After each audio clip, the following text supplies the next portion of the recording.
Welcome to the Real Question Time. We're asking you guys the real questions about the issues that affect us all, without the experts from our mainstream media networks or the manipulation of our political leaders, and where we try and get down to basics and find out what we really feel and what really concerns us the most. I recently found myself in the middle of a crazy argument after apparently offending someone for calling them a Western Buddhist.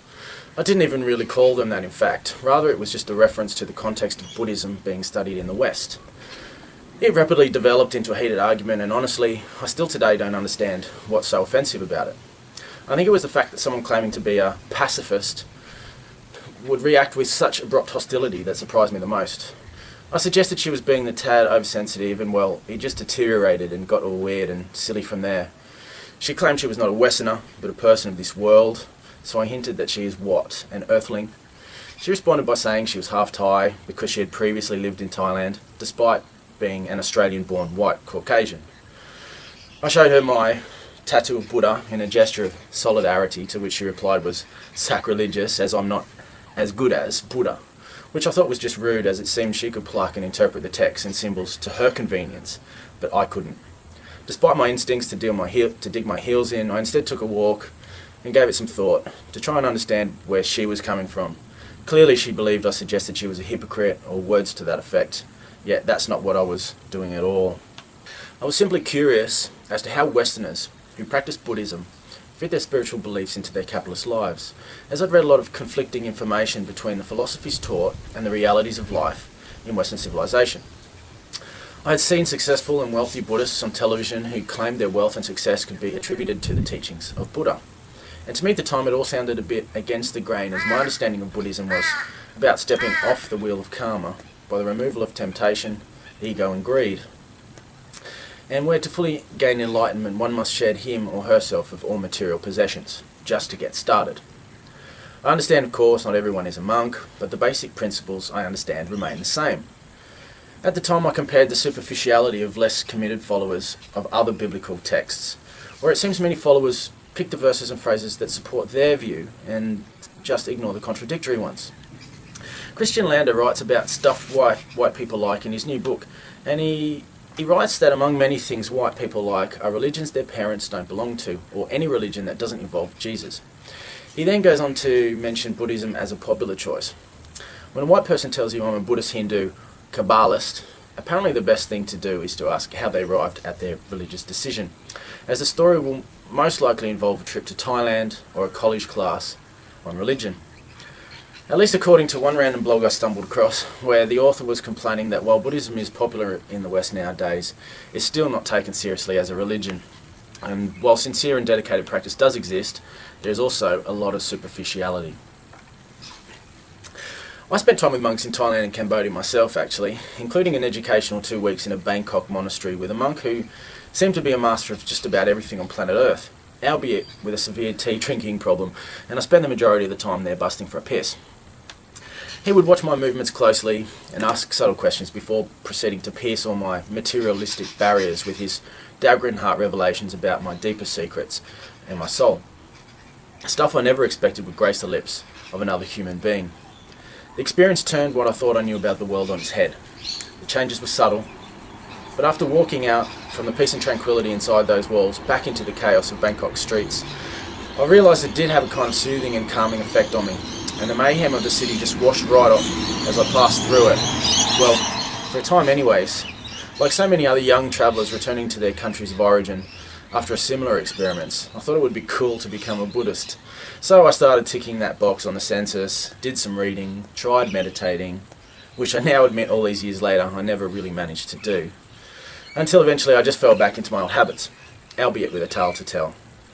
But the experience, I believe, has equipped me with at least the right to have an opinion about these wealthy so-called Buddhists I saw on TV.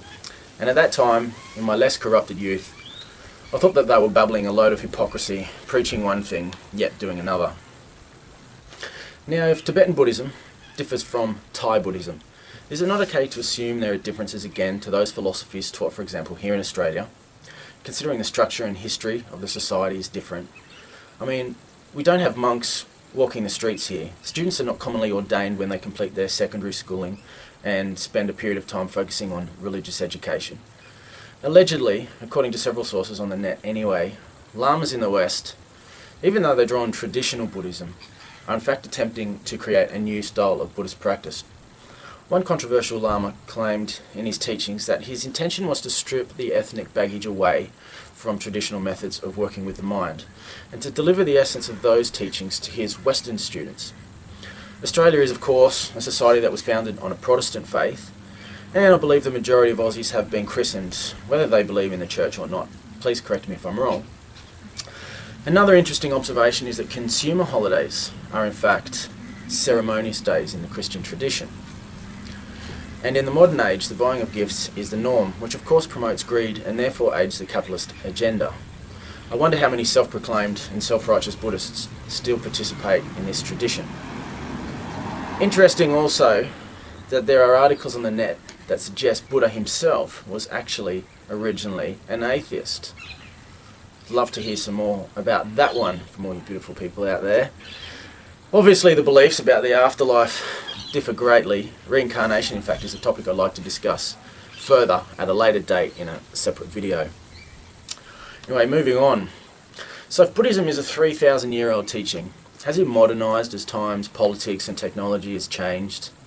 There were interactions with Buddhism in the Roman world, including an interesting story about Sramana, a religious Indian man who burned himself alive to demonstrate his faith. German philosopher Friedrich Nietzsche also praised Buddhism in his 1895 work, The Antichrist, calling it 100 times more realistic than Christianity. But it wasn't really until 1927 and the translation of the Tibetan Book of the Dead to English did many Westerners finally jump on the bandwagon. Some American soldiers who had fought in the Vietnamese War as well stayed on to try and understand the horror they witnessed and its context, some of whom studied the text and brought them home with them to America. The 60s and 70s and the hippie generation are also attributed to the growth of Buddhism in the West, proclaiming it as a natural path to awareness and enlightenment. Many people, including celebrities, travelled to Asia in pursuit of gurus and ancient wisdom, and by the 90s Buddhism had become the fastest growing religion in the West, in contrast, of course, to the steady decline of traditional beliefs such as Christianity. Now, another 2 decades later, are the ancient philosophies still valid and relevant in today's consumer world? Or has it morphed into many groups, subgroups and cults like Christianity, for example, has? There is no doubt teachers and lamas possess a kind of charisma that can be intoxicating and or alluring to their students. And there have, I understand, been some scandals where the lama has in fact shagged his students. So, does the transition from traditional East to modern West get a bit blurry from time to time?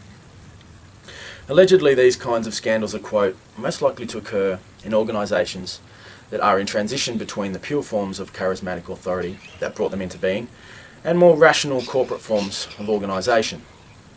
So, what is the Dalai Lama today? Is he a religious leader, politician, or celebrity? And what is the ultimate goal for Buddhists in the West these days? Is it enlightenment, progression on the wheel of samsara, or just a peaceful and productive life? Is it just a philosophy of practicing inner peace, which emphasises meditation, balancing emotions, cultivating compassion, and developing insight as its 4 building blocks? And Buddhists in general just want to get away from skeptics like me who ask too many questions, seek to analyse, stereotype, and pigeonhole everything. And is that why I never successfully managed to meditate? Because I think about it too much and try too hard?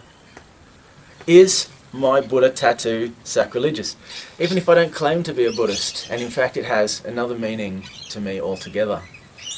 And last, and I guess most important, for me at least, if I only wish to take a few of the teachings or a few of the principles of Buddhism, but not all, do I have the right to call myself a Buddhist? Well, thank you all for watching. I very much look forward to reading your comments and watching any video responses that you may have.